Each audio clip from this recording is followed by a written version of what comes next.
اعوذ باللہ من الشیطان الرجیم بسم اللہ الرحمن الرحیم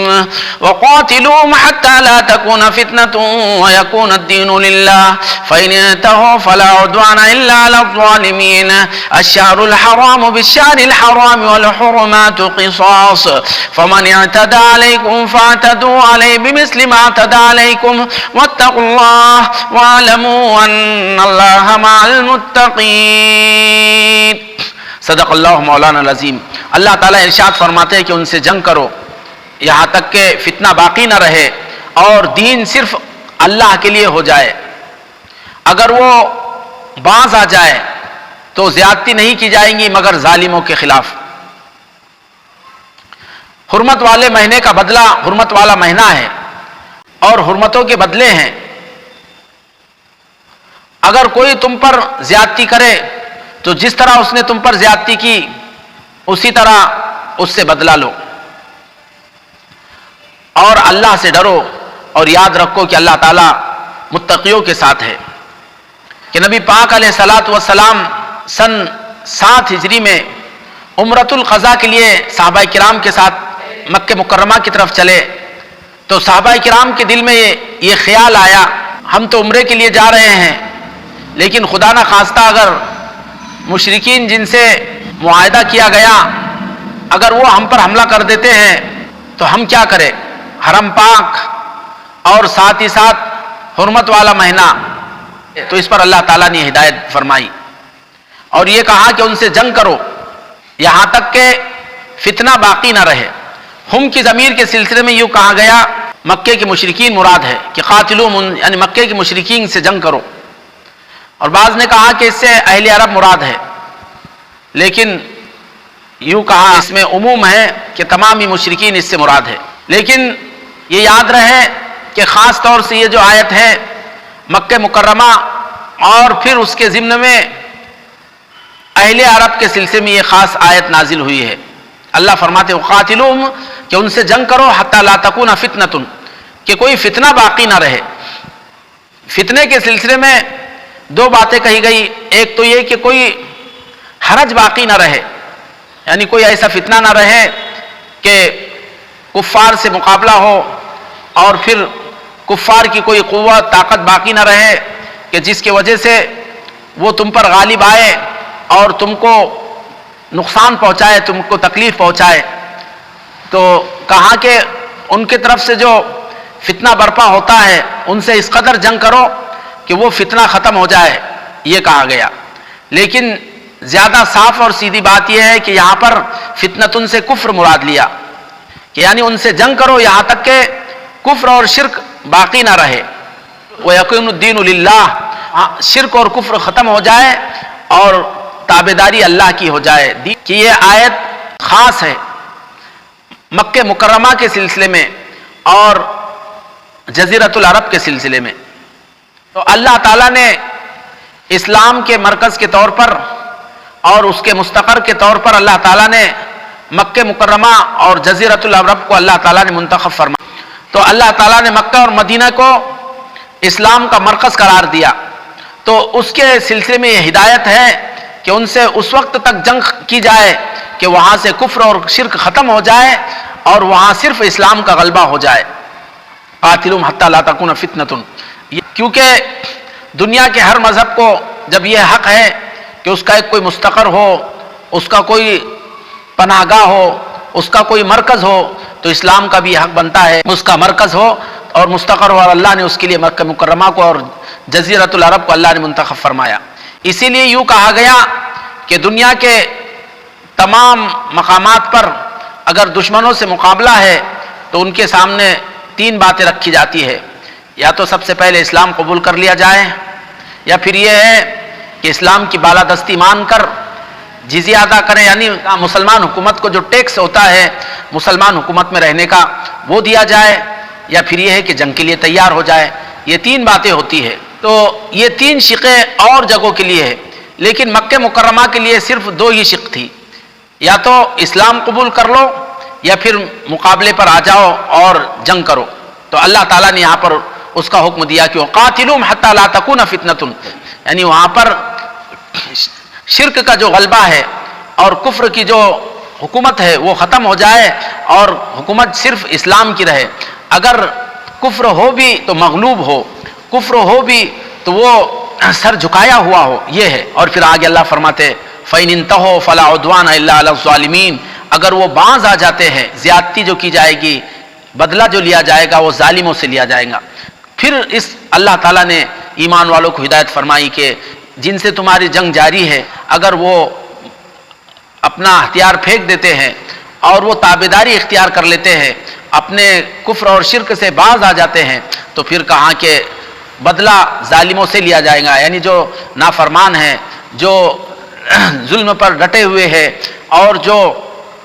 کسی طرح جھکنے کے لیے تیار نہیں ہے، ان سے بدلہ لیا جائے گا. تو اندازہ لگائیے کہ اللہ تعالیٰ اہل ایمان کو اور اس کی راہ میں جنگ کرنے والوں کو قدم قدم پر ان کی رہنمائی بھی فرماتے ہیں اور ان کو کیسے قدم پھونک کر ڈالنے اور انتہائی احتیاط کے ساتھ آگے بڑھنے کی تلقین فرماتے ہیں.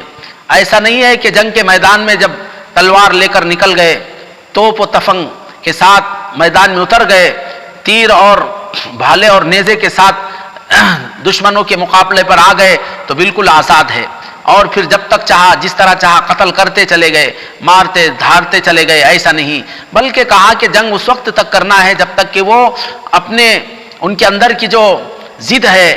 انانیت ہے، ان کے اندر جو ہٹ دھرمی ہے وہ ختم ہو جائے اور تابعداری اختیار کر لے، وہ تمہارے سامنے جھک جائے، تمہاری اطاعت کر لے. اس وقت تک جنگ کرنا ہے. جیسے ہی وہ اپنے تابعداری کا اظہار کر دے فوراً ہاتھ روک لینا ہے. اللہ کے نبی پاک صلی اللہ علیہ وسلم کی احادیث اس سلسلے میں بہت زیادہ تاکید کے ساتھ آئی ہے. مسلم شریف میں اللہ کے نبی پاک صلی اللہ علیہ وسلم کی مقداد رضی اللہ عنہ کی غالباً حدیث ہے کہ اللہ کے رسول سے کہا، اللہ کے رسول ایک شخص سے میری جنگ جاری ہے اور اس نے مجھ پر حملہ کیا، میں نے اس پر حملہ کیا، اس نے مجھ پر حملہ کر کے میرا ایک ہاتھ کاٹ دیا. جب میں اس پر حملہ کرنے کے لیے آگے بڑھا تو اس نے ایک درخت کی پناہ لے لی اور پھر کلمہ پڑھ لیا، لا الہ الا اللہ محمد الرسول اللہ. کیا میں اس سے جنگ کروں؟ نبی پاک صلی اللہ علیہ وسلم نے فرمایا کہ نہیں، اب ہرگز اس پر ہاتھ نہ اٹھاؤ. فَإِن قَتَلْتَهُ فَإِنَّهُ بِمَنزِلَتَكَ وَأَنْتَ بِمَنزِلَتِهِ او کما قال نبی صلی اللہ علیہ وسلم. اگر خواستہ تم نے اگر اس کے کلمہ پڑھنے کے بعد بھی اگر اس کو قتل کر دیا، وہ جیسے کلمہ پڑھنے سے پہلے وہ مباح الدم یعنی اس کا قتل کرنا جائز تھا، کہا کہ اب تم اس کے درجے میں چلے جاؤ گے کہ تم مباح الدم ہو جاؤ گے، اور کلمہ پڑھنے کے بعد اس کو قتل کرنے سے پہلے جیسا تمہارا خون حرام تھا ایسا اس کا خون کہاں کہ حرام ہو جائے گا اور تمہارا حلال ہو جائے گا. خلاصہ یہ ہے کہ اس نے مسلمان کو زخم پہنچائی، کتنا ہی اس نے اگر ستایا، کتنا ہی تکلیف پہنچائی، اور پھر اس کے بعد اس نے کلمہ پڑھ لیا تو اب مسلمان کو حکم ہے کہ اس سے ہاتھ روک لیا جائے. حضرت اسامہ بن زید رضی اللہ عنہ کی سلسلہ حدیث مسلم شریف میں ہے، دشمن کے ایک شخص نے ایک جنگ کے موقع پر کئی مسلمان صحابہ کو شہید کر دیا. حضرت اسامہ رضی اللہ عنہ نے کو نگاہ رکھی اور جیسا ہی اس موقع ملا اس پر حملہ کر دیا. تلوار کی وار اور تلوار کی ضرب اس پر پڑنے لگی، اس نے فوراً کلمہ پڑھ لیا، لا الہ الا اللہ محمد رسول اللہ. حضرت اسامہ ابن زید اور ایک انصاری صحابی دونوں نے اس پر ایک ساتھ حملہ کیا تھا. انصاری صحابی تو اس سے رک گئے، حضرت اسامہ ابن زید نے اس کو قتل کر دیا. جب یہ معاملہ نبی پاک صلی اللہ علیہ وسلم کے سامنے پیش کیا گیا تو آپ صلی اللہ علیہ وسلم نے اس پر حضرت اسامہ رضی اللہ عنہ کو بہت ڈانٹ پلائی. حضرت اسامہ نے جب کہا کہ اللہ کے رسول، اس نے زبان سے کہا تھا صرف بچنے کے لیے، تو آپ نے فرمایا اللہ شققت قلبہ، کہ تم نے اس کے دل کو چیر کر کیوں نہیں دیکھا کہ اس نے دل سے پڑھا تھا یا صرف زبان سے کہا تھا. حضرت اسامہ رضی اللہ عنہ کہتے ہیں کہ اللہ کے نبی نے اس قدر سرزنش فرمائی کہ مجھے اس وقت تمنا ہوئی کہ اے کاش میں آج سے پہلے مسلمان نہیں ہوتا، آج ہی مسلمان ہوا ہوتا، کہ میرے ہاتھ سے یہ اتنا بڑا جرم ہو گیا. اور اللہ کے نبی پاک صلی اللہ علیہ وسلم کی اس طرح سرزنش ہوئی کہ ایسا یہ ہے کہ ایک مرتبہ کلمہ پڑھ لیا تو اس کا جان بھی محفوظ، مال بھی محفوظ. اللہ پھر آگے فرمایا کہ اشہر الحرام بشہر الحرام، کہ حرمت والے مہینے کا پاس و لحاظ اسی صورت میں کیا جائے گا جبکہ مد مقابل فریق ثانی جب حرمت والے مہینے کا پاس و لحاظ رکھ رہا ہو. اگر اس کو پاس و لحاظ نہیں ہے، وہ اگر حرمت والے مہینے کی پامالی کرتے ہوئے اگر تم پر حملہ کرتا ہے تو تم کو حق ہے، تم کو اجازت ہے کہ تم اس پر حملہ کر سکتے ہیں، کیونکہ اس نے حرمت والے مہینے کا خیال نہیں کیا تو گویا کہ اس حرمت والے مہینے کی بنیاد پر جو اس کی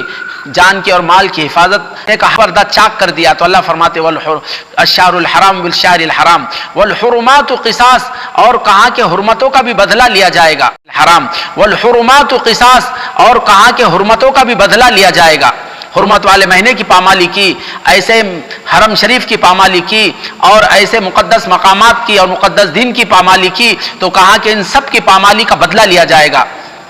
آگے پھر فرمائے فَمَنِ اعْتَدَى عَلَيْكُمْ فَاعْتَدُوا عَلَيْهِ مِثْلِ مَا اعْتَدَى عَلَيْكُمْ، اگر کوئی تم پر حد سے تجاوز کرے یا تم پر زیادتی کرے تو اللہ فرماتے فَاعْتَدُوا عَلَيْهِ، تو اس پر بھی ویسی زیادتی کرو جس طرح اس نے تم پر زیادتی کی۔